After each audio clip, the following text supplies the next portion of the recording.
Hello, hello. It's Professor Haywood again, your stats professor. Back for more about graphs and about analyzing data, specifically numerical data. In this section, in this video, we're gonna cover section 1.4, which is about quartiles, outliers, and box plots. By now you know the drill. You should have your notes printed or downloaded so that you can write on them and take notes as we go through the lecture. Also make sure that you have the Excel spreadsheet data for 1.4 downloaded so that you can work through the examples as we go through the video together. So let's get into section 1.4. Okay, so box plots are another graph that we will often use to display numerical data, and it has different strengths and weaknesses from histograms that we'll talk about later on in the section. Okay, but this is what a box plot looks like, and we'll talk about what we mean by quartiles and outliers in this section so that we know how to make sense of a box plot. So let's get to it. The quartiles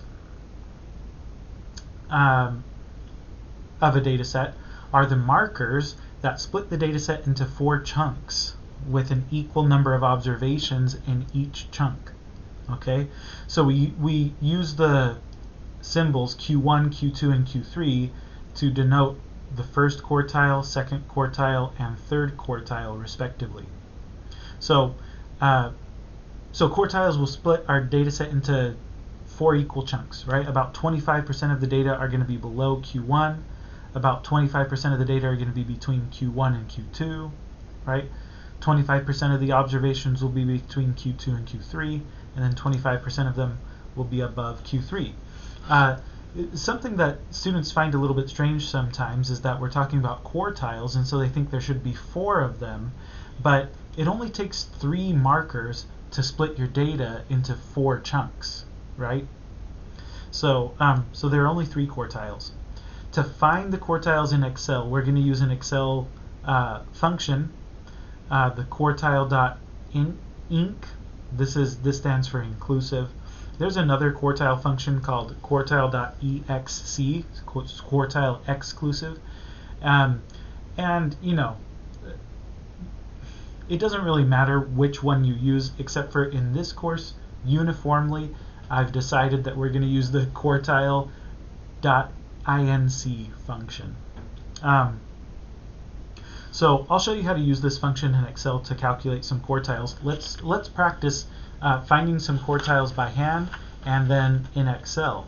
So here we have a data set. In order to get the quartiles, the first thing we would need to do would be to arrange these values in order from smallest to largest. So I'm going to start there. So smallest value in the data set is 30. And then the next smallest one I think is 48. And then 49. And then 50. 51. 52, 53, 54, and 55. Okay, and I believe that that's all of them. So to find the quartiles, what we would do is first we would start off by finding the value that's right in the middle. Okay, in this case there are 1, 2, 3, 4, 5, 6, 7, 8, 9 values. So the one that's right in the middle should be in position 5. 1, 2, 3, 4, 5. That one right there. Notice that below this there are 4 values, and above this there are 4 values. So that's the middle value. We would call it Q2, right? The second quartile. The first quartile is going to be the value that splits the data set in half, that splits the lower half of the data set in half again, right? So Q1 is going to be somewhere right here between 48 and 49. So let's just call that 48.5, okay? And Q3 is going to be the value that splits the upper half of the data set in half again. So that's going to be somewhere here between 53 and 54. So let's call that 53.5. Okay, so notice now that our 3 quartiles are splitting the data into 4 chunks. We've got that chunk, that chunk, that chunk, and that chunk. Okay, so if we don't include those quartiles in each chunk, then we get we have these four chunks. Anyway, that's the idea behind quartiles. They split your data into 4 equal parts.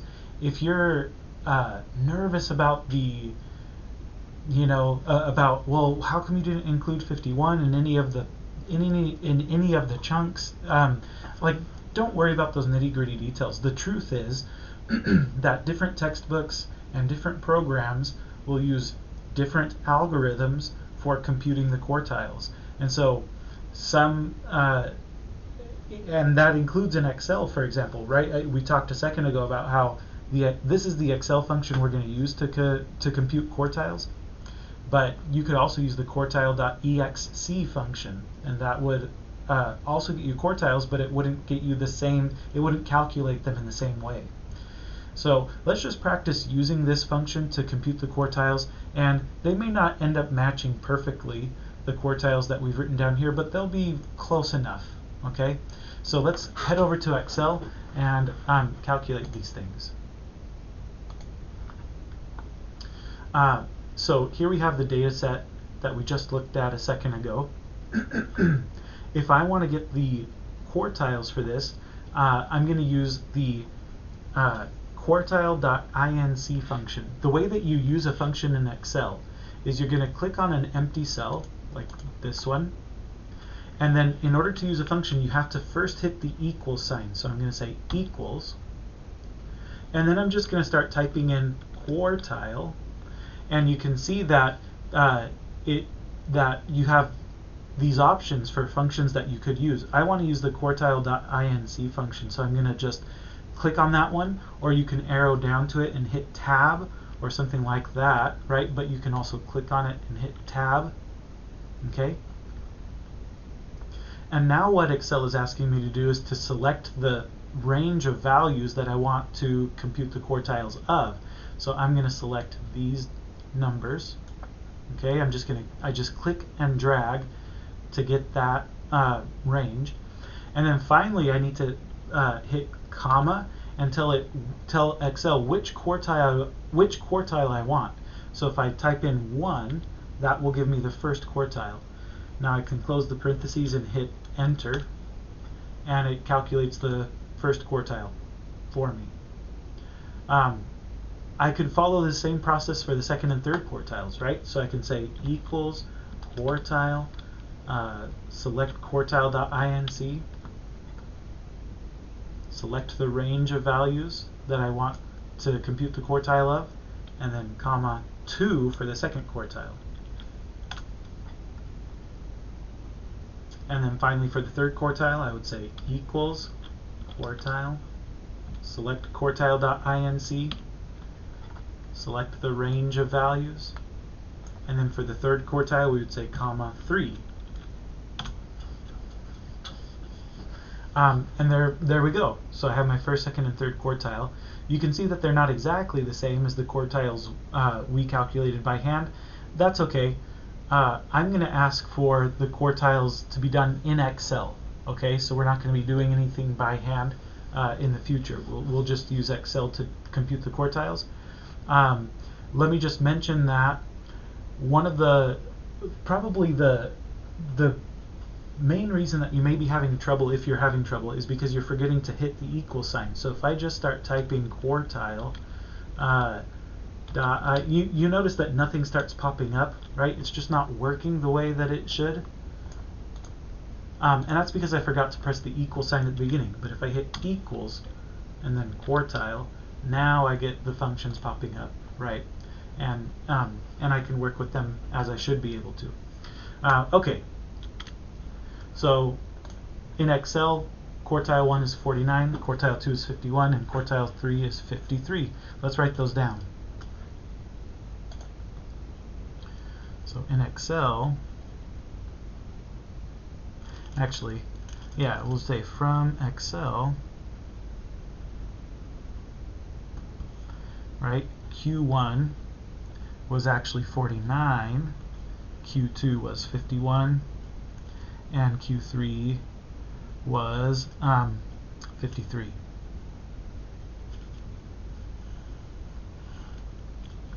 Okay. So that's how we compute quartiles. Once we have quartiles, we can compute a statistic called the interquartile range, or IQR for short. And this will be, the interquartile range is a useful statistic that we will talk about in more detail in a later section. For now, we're just going to use the interquartile range to help us identify where we have outliers in our data set. So to compute the interquartile range, it's just the distance between the third quartile and the first quartile. So we would calculate it as Q3 minus Q1. So once we have the quartiles, we can compute the IQR. And then once we have the IQR, we can compute these fences. The lower fence I'll abbreviate as LF, and the upper fence I'll abbreviate as UF. But the lower fence is Q1, it's your first quartile, minus 1.5 times the IQR. Okay, and the upper fence, UF, is Q3, your third quartile, plus 1.5 times the IQR. We define an outlier to be anything that falls outside of those fences. Any data value that falls outside of those fences is an outlier. Okay, here's kind of a visual representation of that.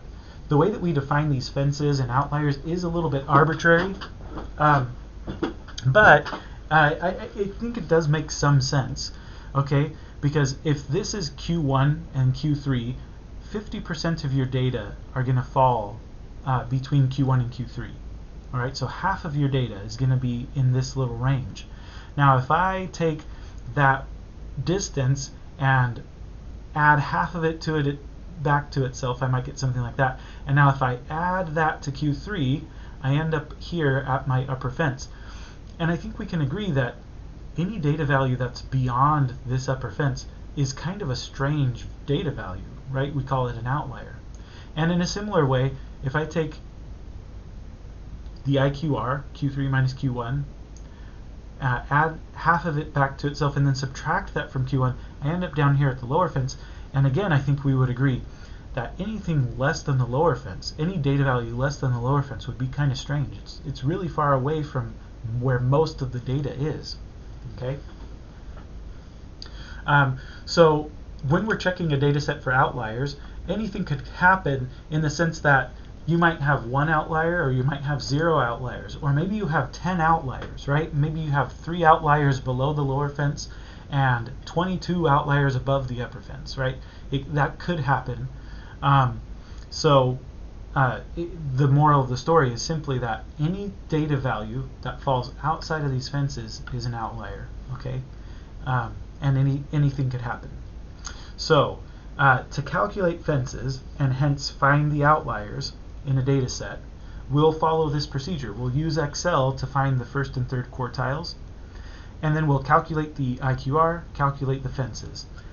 To do that, you could do those calculations in Excel. There's not a special function for it in Excel, but you could do the calculation in Excel, or you could just use a calculator.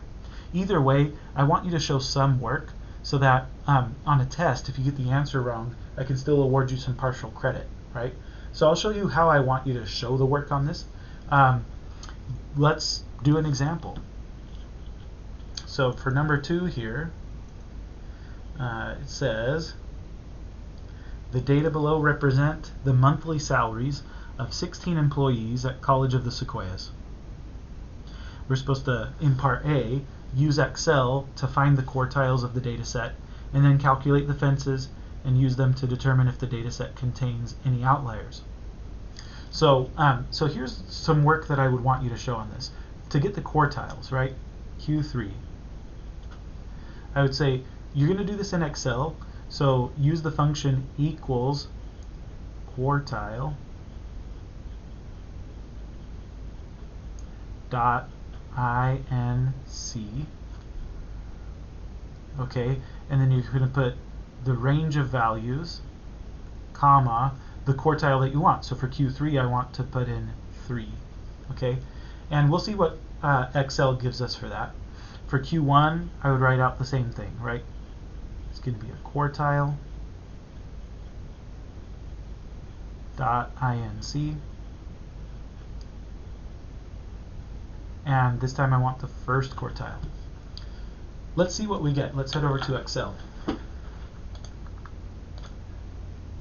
So looking at example 2, I'm going to click into an empty cell, and then I'm going to hit equals quartile.inc. I'll hit tab to select that. Select the range of values, and I want the third quartile. Okay, so third quartile is 5800. I'll write that down in a second. Let me get the first quartile. So again, equals quartile.inc. Select the range of values, and this time I want the first quartile, so I'll enter 1. So that's 5300. So heading back over, let's write those down. So this one was 5800, and this one was 5300.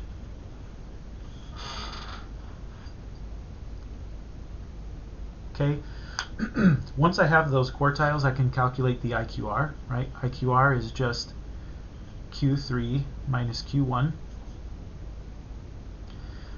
which in this case is 5800 minus 5300.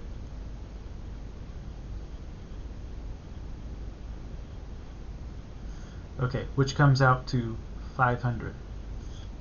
You could either punch that into your calculator to find what that is, or here's something you could do in Excel. You could say, just to keep track, I'm going to label this was Q3, this one was Q1, and then if I want to calculate my IQR, in this blank cell I can say equals, and then I can just click on the cells, Q3, and then type minus, and then Q1, and hit enter, right? So that's one way that you can get the IQR in Excel. Or you could do it in your calculator, of course. Okay, finally we can calculate the fences. So the lower fence is Q1 minus 1.5 times IQR.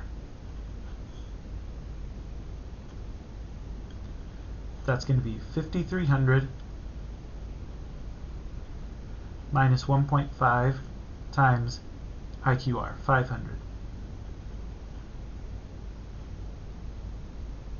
Okay, I'll punch that into my calculator in a second. Let's also write down what the upper fence is. So the upper fence should be Q3 plus 1.5 times IQR.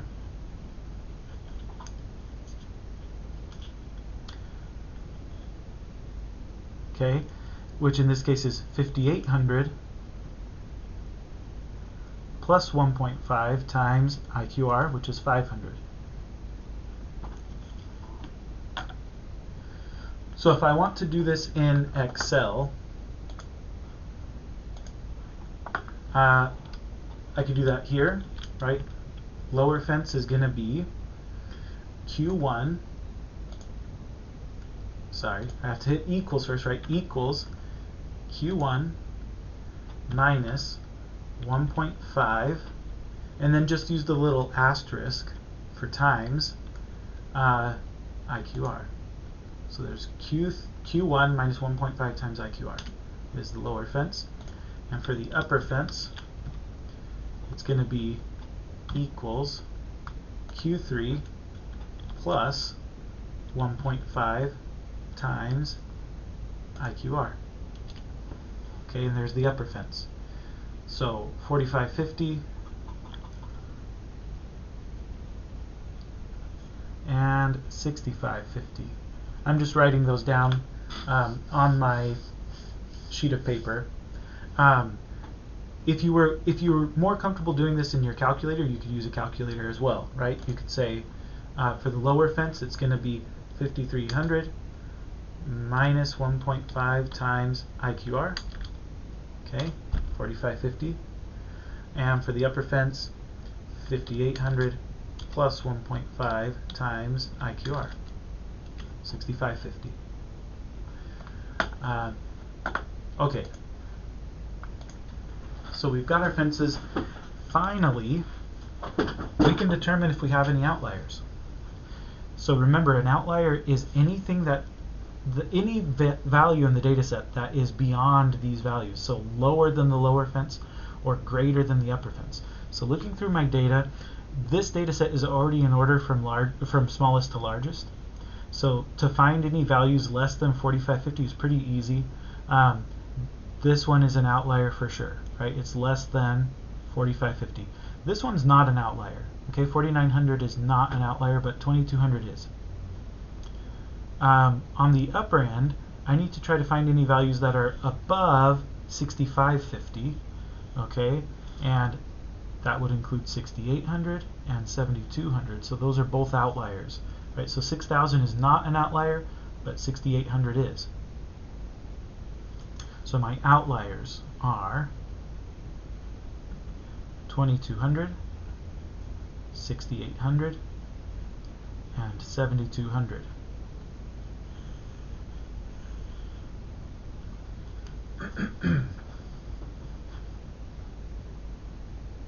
Okay, so part B asks a follow-up question. Any ideas as to what might be the cause of the outliers?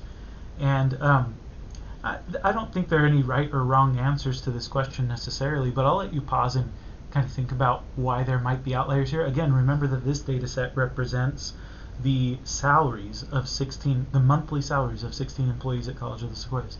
So give it a pause, see if you can maybe think of some reasons why we might have some outliers here. I'm going to go ahead and give you my answer, or at least an idea of what might be going on.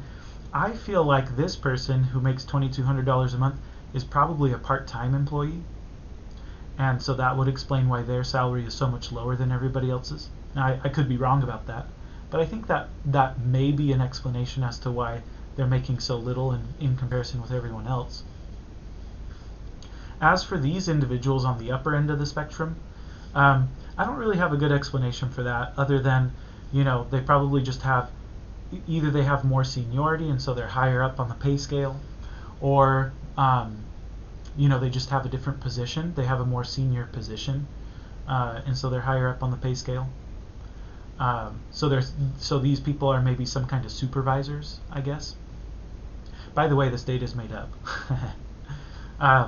But there you go. So those would be my reasons. You can write down whatever you want for part B, I suppose, but those would be my guesses. I think this person is probably a part-time employee, and these people are probably supervisors. So that would be my guess. Moving on.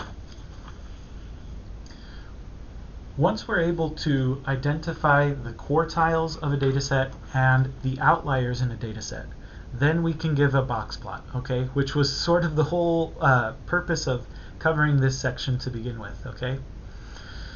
So a box plot is just a graph that displays the quartiles, outliers, and minimum and maximum values in a data set that are not outliers. So again, we've seen this picture already, but this is what a box plot looks like. Let's just practice reading a box plot. You might wonder, you know, why we care about something that displays the quartiles and outliers and things like that. It gives us another tool for understanding the data set and understanding how spread out it is, and things of this nature. So it's a good visual summary of data, and we'll be using it quite often. So let's practice reading some box plots. So down here we have what's called a side-by-side box plot, or sometimes they're called parallel box plots, and it's just a set of two box plots that are plotted along the same number line. Okay, and as you can see, this is really good for comparing different groups, or in this case what we have is the same group. It's the same group of 19 students. It's their pulse rates before doing some exercise and then after doing some exercise. And you can see clearly by comparing these two box plots that, oh, their pulse rates rose. which isn't a surprising result, okay? But it's you can clearly see that that was the effect of doing the exercise, right? Anyway, let's practice reading this. Part A asks us to identify the median pulse rate before the exercise. Well, we didn't actually define the term median. We'll define that term later, but for now we can think of it as Q2, second quartile. So identify the second quartile before exercise. That would be this box plot down here, right, the before group. Their second quartile is given by this line in the box. Okay, so the way that a box plot works is this line on the left edge of the box plot represents the first quartile. This line represents the median, or in other words, the second quartile. And then the line on the right edge of the box represents the third quartile. Outliers are going to be marked with a special mark, either a dot or an asterisk or something like that. And then the minimum and maximum values, these are called whiskers. So a box plot is sometimes called a box and whisker plot. And so the whiskers go out to the minimum and maximum values in your data set that are not outliers. So anyway, back to this question where it says to identify Q2 in the before group. Well, that would be this line in the middle of the box, and that looks maybe like 77-ish. So I would say, well, Q2 is maybe approximately 77. Okay. Part B asks, by how much did Q3 rise after the exercise? So before the exercise, Q3 was about 90. After the exercise, Q3 is about, I don't know, 102. So I would maybe say something like this. Okay, before the exercise, Q3 was about 90. And after the exercise, Q3 was about, what did we say, like 102? So Q3 rose by 102 minus 90 is 12. Okay, and pulse rates are measured in beats per minute, so I would maybe say 12 beats per minute.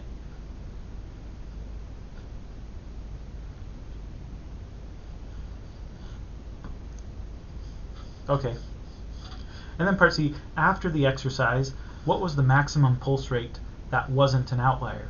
Okay, after the exercise, that's this box plot up here. Clearly we do have an outlier. It's being marked with a special mark. The outlier had a pulse rate of maybe 145 or something. But that's not what we're asked for. We're not asked for the absolute maximum in the data set, which would be represented by that outlier. We're asked for the maximum value that wasn't an outlier. So that would be the edge of this whisker right here. And it looks like that's maybe 125, 126, something like that. So we would say maybe 126 beats per minute. Okay. So this is how we read box plots. Let's practice making a box plot. So making a box plot in Excel is really easy. There are just a couple things to kind of mention. So first of all, when you make a box plot in Excel, it's going to draw that box plot vertically instead of horizontally. And that's totally fine. Just leave it as a vertical box plot. In fact, most of the time that's how I see box plots. Like if I'm looking at a research paper or something, most of the time I think in like a peer-reviewed journal, that's how the box plots are going to be presented is vertically rather than horizontally.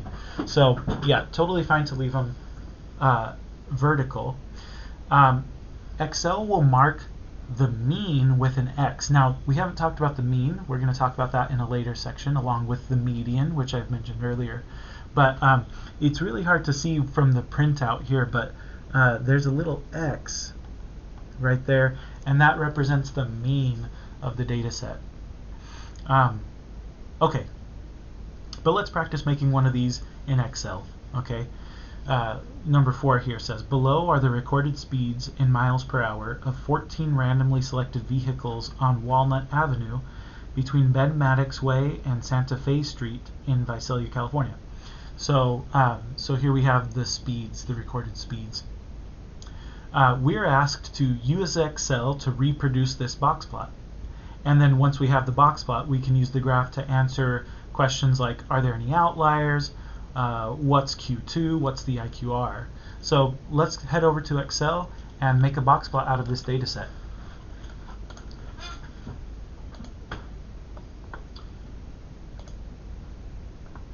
Okay, so on to, this is example 4.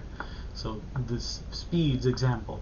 So to make a box plot, I can select my data, and then I don't need to make a pivot table for this, unlike bar graphs and histograms where I would make a pivot table usually. Here I can just insert a box plot. So I go to insert, and then the box plot. Now you could hit recommended charts and maybe try to find a box plot here, but I'm going to go to this button that is for the histogram. I'm not going to have it draw a histogram though. I want it to draw a box plot. Okay, and there it is. I would prefer for this axis here to not start at 0, because the lowest value in the data set was 20. So it seems like overkill to include these numbers, and I think I'll get a better looking picture if I start at 19 or something instead of 20. So I'm going to select this axis and then right click, and then I'm going to say Format Axis. And here under Axis Options, instead of having my minimum at 0, I'll maybe put my minimum at, I could try putting it at 20, but I think that ends up doing funny things to the picture. So if I click away from that, then it'll redraw the box plot. But notice that it erased that whisker line, so I really don't like that. I'm going to make it 19 instead, so that I still get the whisker drawn in there. Oh, but I don't love that this is now starting at 19, because it just seems funky, right? To go 19 and then 24 and then 29. Maybe I'll start at 15 then. That's a little better. That's a good compromise. So there's my box plot. I can also add axis titles if I want. I don't think I really, well, maybe I should. This I don't need at all, so I'm going to delete that axis title. But this axis title, I'm going to call maybe speeds, miles per hour.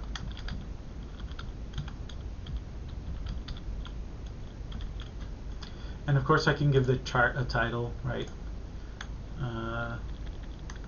This was the speeds on Walnut Avenue.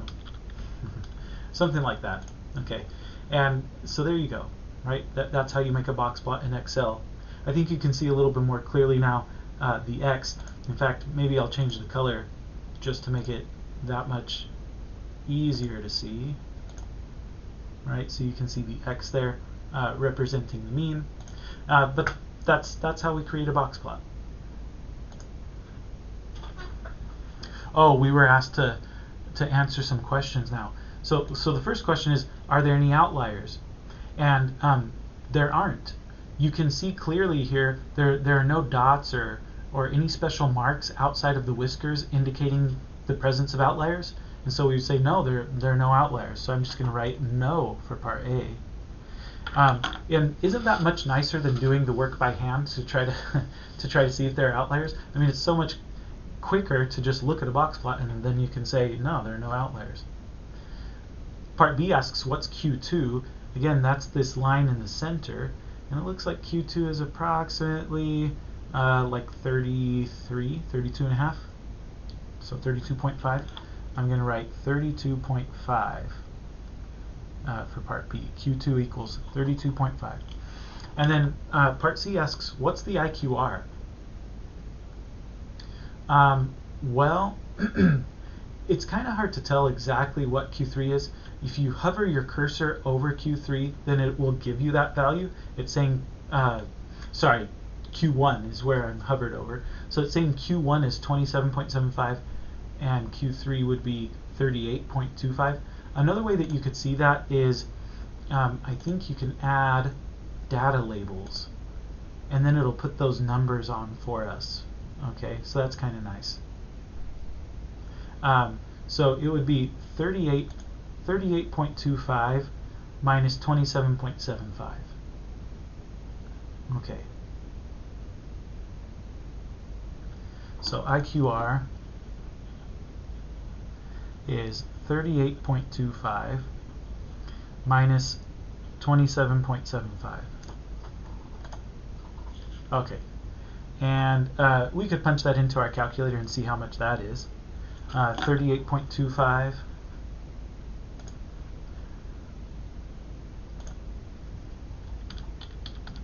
minus 27.75 is 10.5.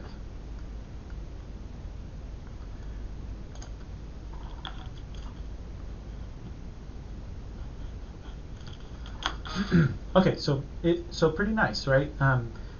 That Excel will do that work for us in the blink of an eye. Okay, next question. So here's another example. It says the Highway Loss Data Institute routinely collects data on collision coverage claims.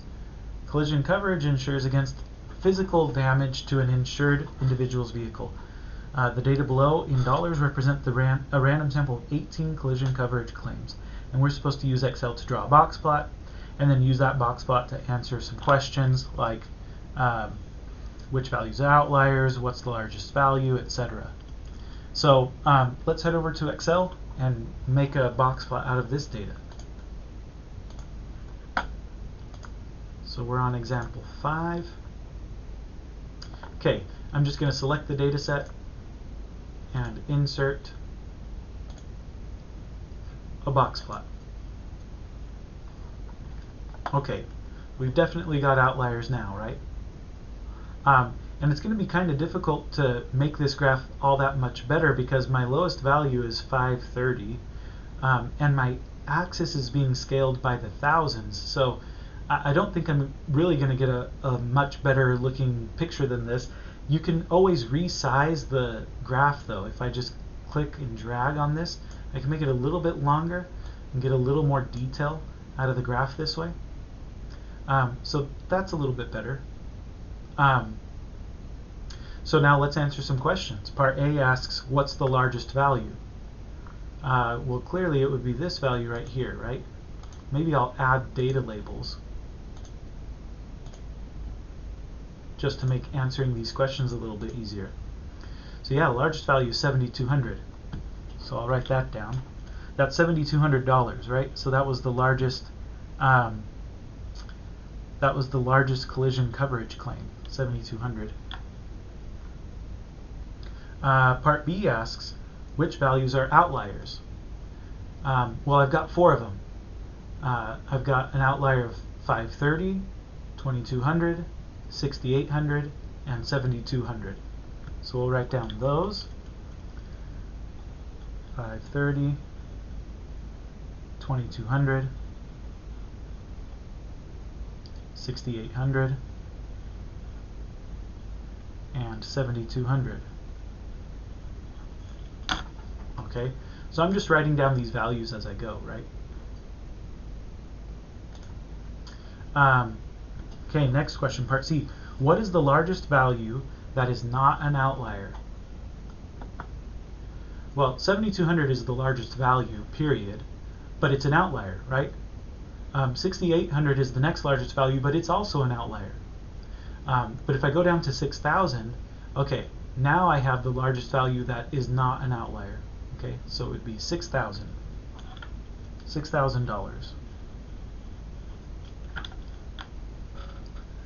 And then finally, part D asks to identify the quartiles. That would be these 3 values right here. So I've got Q1 is 5225, Q2 is 5500, and Q3 is 5800. Alright, so I'm just writing those down. And that's it. So let's compare and contrast boxplots and histograms for a second and just talk about their strengths and weaknesses a little bit. In the previous section, we talked about histograms and how we can use a histogram to determine what shape our data set has, what the shape of the distribution is. And we can still see the shape of a distribution in a box plot, although it's not quite as easy to see as it is in a histogram, but we can still kind of make some sense of it, right? So if you have a histogram that's clearly showing that you have a skewed right distribution, the way that's going to show up in the box plot is that it'll look like you took a symmetric box plot and stretched out the right hand side. Okay, so the right hand side of the box will be a little bit longer than the left hand side, and the right whisker will be a little bit longer than the left whisker. If you have a skewed left distribution, right, if your histogram is clearly indicating a skewed left phenomenon, then you'll have a box plot that looks like the left hand side was stretched out to the left. Okay, and then of course if you have a symmetric distribution, then your box plot is going to look symmetric. There is some ambiguity with box plots. Like, it could happen sometimes where you have a box plot where maybe the left hand side of the box is bigger than the right hand side, but the right whisker is bigger than the left whisker, right? That kind of stuff happens. And then also if you have outliers in your box plot, then that will make the box plot look a little bit funky sometimes in a way that makes it hard to decide what the shape of the distribution is. So in general, I would say that histograms are better for determining what the shape of the distribution is than box plots are. That said, box plots are really good for showing when you have outliers. Okay, if you want to know if you have outliers in your data set, by far the quickest and easiest way to figure that out is to just make a box plot of your data set. And then you'll be able to see any outliers. They'll be marked with a dot. Okay. Another thing a box plot is really good for is for comparing different groups. So going back to this example, right? Comparing the before exercise pulse rates to the after exercise pulse rates. This is really easy and nice with a box plot. With a histogram, it's much more difficult to try to see two histograms laying on top of each other, right? It's much easier with a box plot. So those are some of the benefits and drawbacks to each type of graph. In practice, we would use them in conjunction with one another. If we're trying to get a sense for a numerical data set, then we would do both. We would make a box plot and we would make a histogram and glean as much information as we can from both of those types of graphs. And we'll do that throughout this course. Okay, so just to finish off this section, let's take a look at this last example. We're told to open up the data for 1.4 spreadsheet and navigate to the example 6 tab. We're asked to create box plots of each data set and use the box plots to identify the shape of each distribution, as well as any outliers. And then in part B, we're asked to create histograms for each of the data sets and compare them with our box plots. And we'll write down anything that kind of stands out to us that we think might be important to take note of. Actually, I probably won't write a lot down, but you should. So let's head over to Excel, and we'll see what we've got with example 6. So we've got, it looks like 4 different data sets, and our first task is to create a box plot for each of them. The good news is that you can create a box plot for all 4 data sets. You can do a side-by-side box plot and just put it all on the same axis.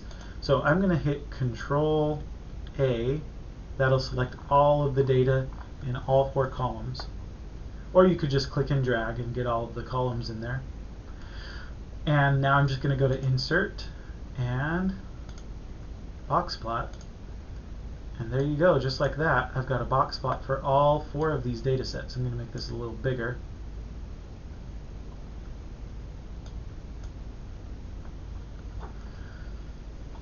Okay, so this is my first data set 1, data set 2, data set 3, and data set 4. Okay,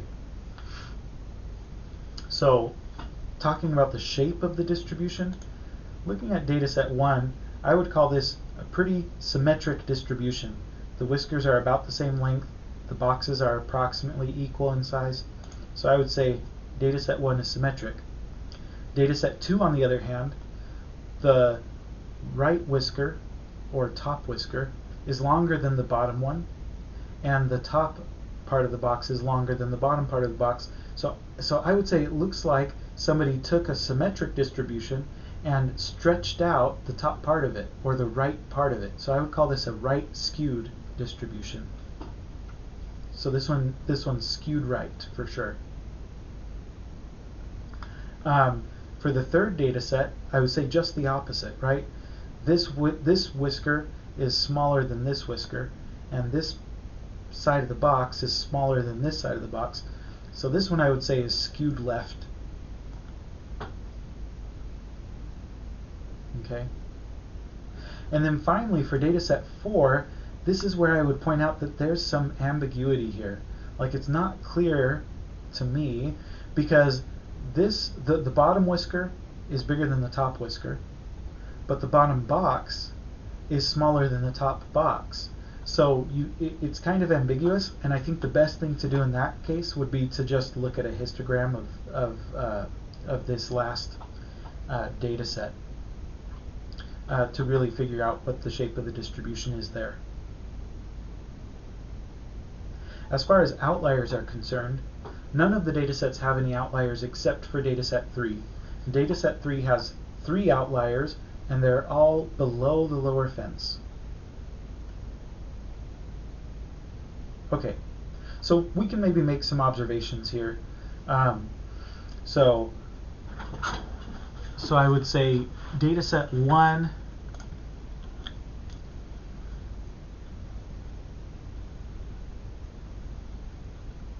is symmetric, and it has no outliers.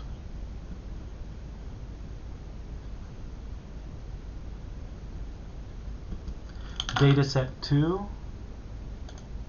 was skewed right with no outliers.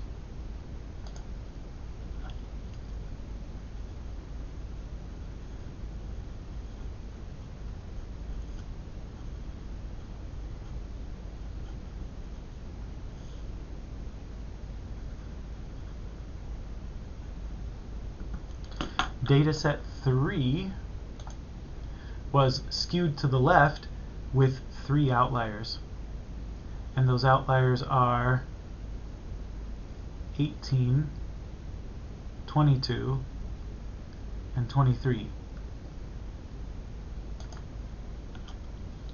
So skewed left, 3 outliers, 18, 22, and 23. And then for dataset 4, if I had to guess, I would say that it's symmetric, but I'm not 100% sure. I'm going to say symmetric, but it's kind of unclear. But for sure there are no outliers. Okay, so then for part B, we are asked to create histograms for each data set and compare them with the box plots. I'll tell you what, I probably won't create a histogram for every single data set. It takes a little bit of work to create those histograms, but we definitely should for at least data set 4, so we can get a better sense for what's going on there. So let's create a histogram for data set 4. So I'll select this column and then insert a pivot table. I want to put the pivot table here in the existing spreadsheet. So say OK. Let me make this a little bit smaller. Okay, so for my pivot table, I'll drag the data set 4 over there. I don't want it to compute the sum I want it to count the values. And clearly I'm going to need to group this into classes because it's not making a ton of sense as is. So let's group. Starting at 20, ending at 40 is fine. Let's maybe group by 5s and see if that gives us a slightly better sense for what's happening. I don't get very many classes that way. It might be better to group by 2s or 3s or something like that.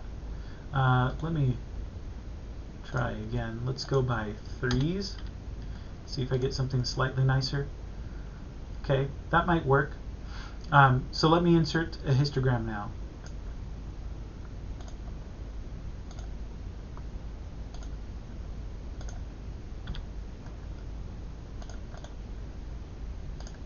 We've done all of this several times before. Okay, so here's my histogram. So what shape would we say this is? I would almost say it's a skewed left distribution. It kind of looks skewed left. I wonder if I play around with the bin widths, if I go back up to 5, it still seems skewed left. I think it's still skewed left. Maybe if I group by 2s. So if I use a class width of 2. That starts to get it's too broken down here to really make sense of anything. In any case, I would say, yeah, that we've got a skewed left distribution on our hands. So that's interesting, right? So this one does seem skewed left after all, even though it was kind of an ambiguous one. We could do the same thing for the other data sets. Let's maybe, for data set 1, we can insert a histogram there. So I'm going to select this, Control Shift down arrow. I'll insert a pivot table. I'm running out of space on my worksheet, but I'll try to put it here maybe.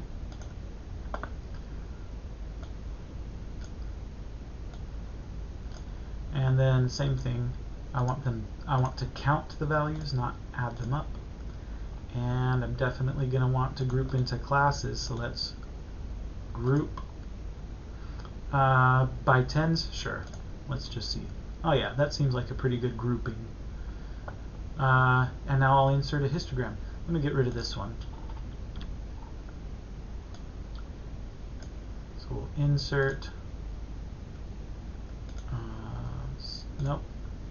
histogram.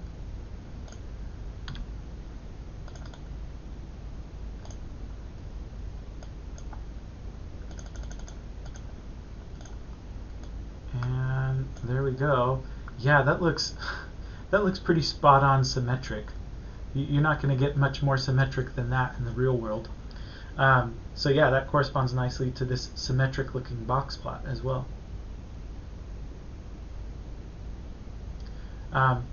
Okay, so here, I would probably just note that it turns out that after looking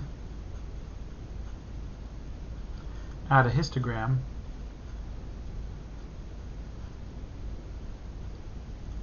data set 4 is skewed left,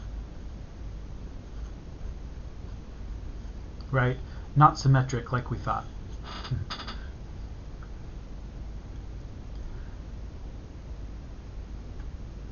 Okay, that'll do it for box plots. So I'll leave it there and check in with you in the next section.